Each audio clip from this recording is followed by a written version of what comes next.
Hai teman-teman semua, kembali lagi di channel Pak Rizal Bindo. Nah, pada kesempatan kali ini kita akan bahas mengenai teks diskusi, di mana teks ini merupakan materi teks diskusi kelas 9 semester 2 pada jenjang sekolah menengah pertama. Nah, kompetensi dasar yang diujikan yaitu 3.10, yaitu di mana kita dapat menelaah pendapat, argumen mendukung, dan kontra dalam teks diskusi berkaitan dengan permasalahan aktual yang dibaca dan juga didengar.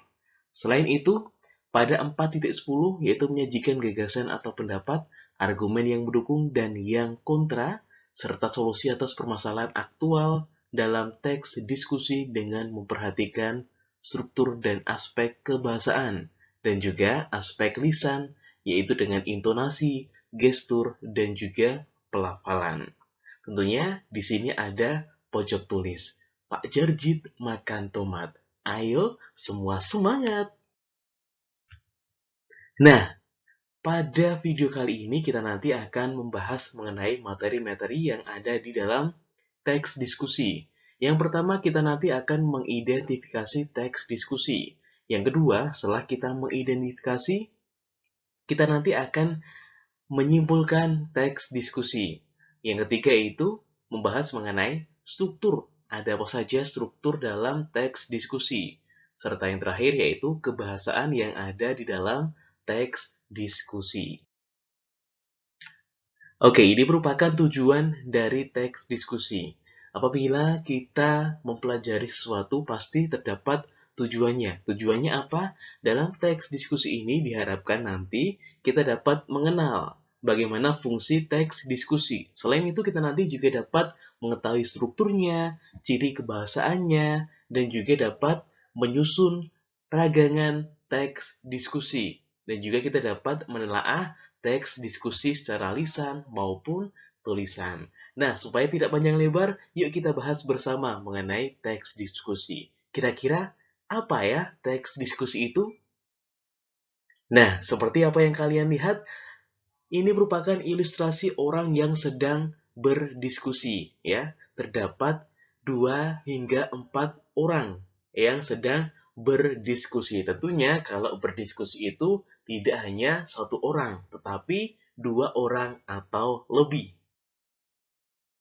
Nah, bagi teman-teman semua yang belum subscribe, silahkan subscribe pada channel Pak Rizal Bindo. Oke, kita lanjutkan mengenai teks diskusi.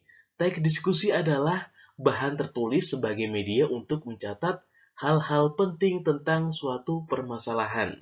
Tentunya, teks diskusi dapat terdiri atas pendapat-pendapat yang muncul dalam diskusi, seperti pendapat yang menyetujui atau yang menolak dari hasil diskusi. Nah, dari tulisan ini dapat kita ketahui bersama bahwa terdapat benang merah atau poin-poin penting yang dapat kalian ingat bersama. Bahwa di dalam teks diskusi ini terdapat pendapat-pendapat yang muncul atau pendapat-pendapat yang disampaikan. Kemudian, dalam fungsi teks diskusi ada 4 macam. Yang pertama yaitu teks diskusi dapat difungsikan untuk menyelesaikan masalah.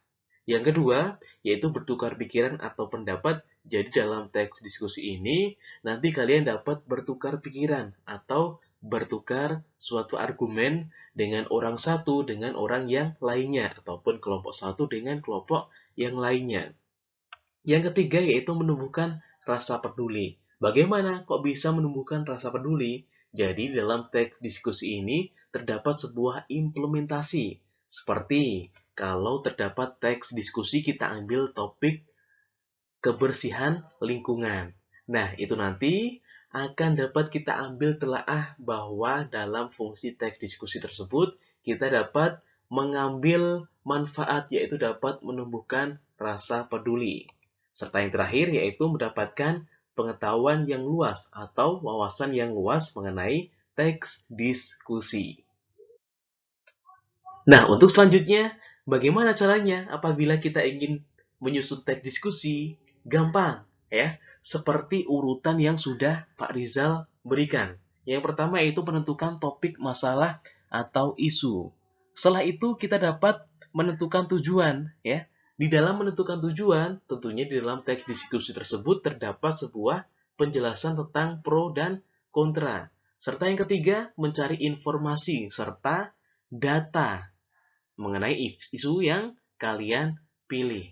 Nah, data ini harus kita ketahui ya bahwa data ini merupakan sebuah fakta atau kejadian yang benar-benar terjadi. Yang keempat, menyusun karangan atau rancangan teks. Yang kelima, mengembangkan karangan menjadi teks diskusi. Serta keenam, merevisi atau menyunting teks diskusi.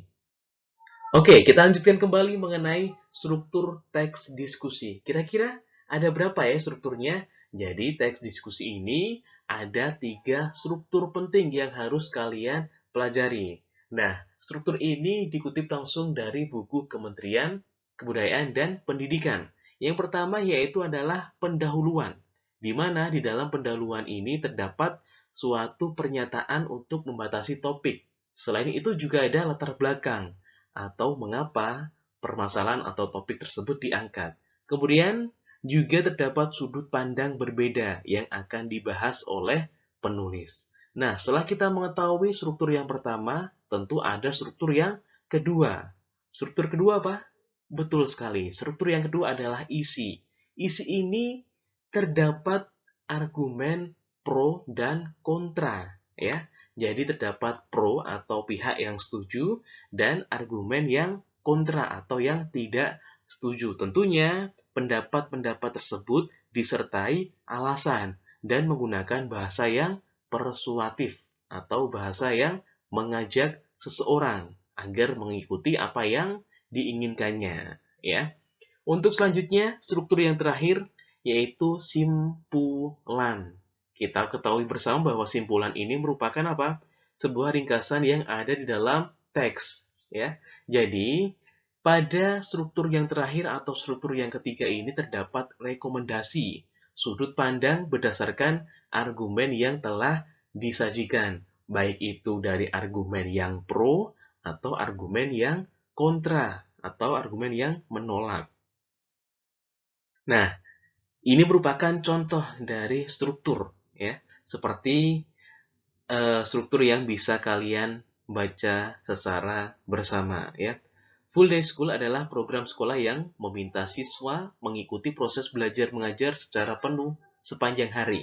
Full Day School diselenggarakan mulai pukul 7 pagi hingga pukul 16 sore. Namun, karena sistem ini mengharuskan siswa berada di sekolah selama sehari penuh, maka banyak pro dan kontra yang menyertai program ini. Nah, di dalam pendahuluan ini tentu kalian bisa ketahui bersama bahwa terdapat apa? Terdapat sebuah latar belakang dan juga ada pembatasan topik mengenai full day school. Kita lanjutkan ke struktur yang kedua.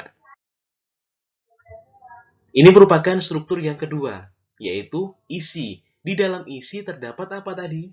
Yang sudah kita bahas, terdapat argumentasi pro dan argumentasi kontra. Ya. Argumentasi yang setuju dan argumentasi yang tidak setuju. Seperti apa yang di dalam teks tersebut. Bisa teman-teman baca dengan sekilas dan juga dengan seksama bahwa di dalam struktur kedua ini ada argumen yang mendukung dan argumen yang menolak.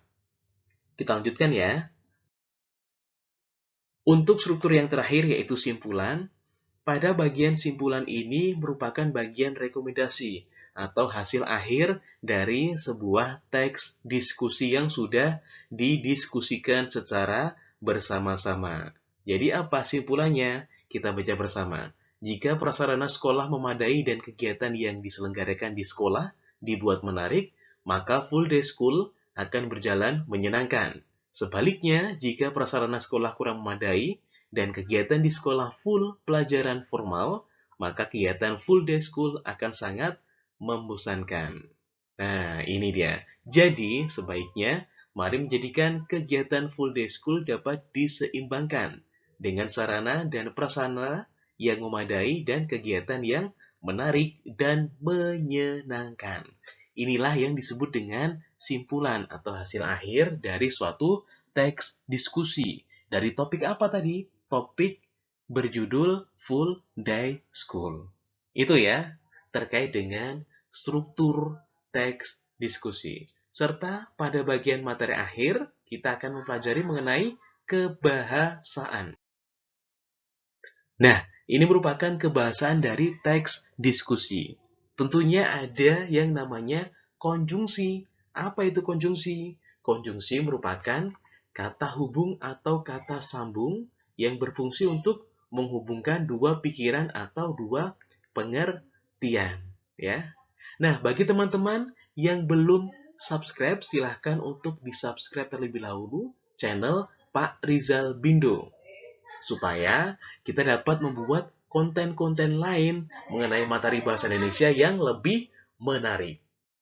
Oke, jadi ini merupakan materi yang terakhir mengenai kebahasaan. Terdapat macam-macam jenis pembagian konjungsi, yaitu ada waktu, syarat, pengandaian, tujuan, konsesif, pemiripan, penyebaban, pengakibatan, penjelasan, cara, harapan, pengecualian, dan urutan. Dan tentunya kalian dapat membuat kalimat dari masing-masing pembagian konjungsi. Kira-kira apakah kalian bisa membuat kalimatnya? Komen ya, jangan lupa di komen ya. Nanti akan kita cek bersama apakah kalimatnya betul atau harus dibenarkan. Oke? Nah, cukup sekian dulu pembahasan kita mengenai materi teks diskusi. Akan kita lanjutkan dan kita buat konten menarik lainnya. Dan jangan lupa untuk subscribe channel Pak Rizal Bindo. Terima kasih.